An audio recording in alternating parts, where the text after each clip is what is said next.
السلام عليكم ورحمة الله وبركاته. مساكم الله بالخير. هذه السنابات لعلاج القولون بالليمون الأسود. طبعا أنا مريض طبيب، أنا مريض قولون سابق وتعذب من العذاب الأليم أكثر من 10 شهور وخسرت أكثر من 60,000 لعلاجه. العلاج هذا أبو 60,000 لا فادني وزادني مضاعفات، وشفتوني قبل أسابيع كيف حالتي سيئة جدا. معاناة القولون عذاب شديد، والمرض خبيئة بين العبد وربه. بعد شوي راح نشوف علاجه بالليمون الأسود. هذا الليمون الأسود معروف حق الطبخ، 5 حبات تعطيه ملعقة سكر صغيرة، 10 ملعقتين، 15، 3 ملعق وهكذا. طحنته كسرته.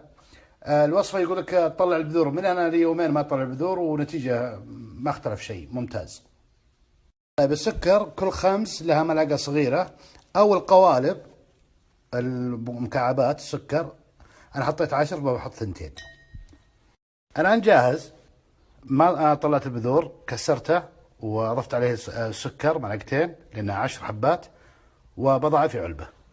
في العلبة هذه قبل الأكل ملعقة كبيرة أو ملعقتين صغار مع موية، وبعد الأكل نفس العملية، ملعقة كبيرة أو ملعقتين صغار مع موية.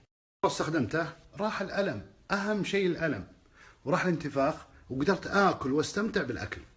بلغ الإنسان من العلم فهو ما زال جاهل، وما أوتيتم من العلم إلا قليلا. 60,000 وعلاج وعذاب 10 شهور، وأخرتها بريال ليمون.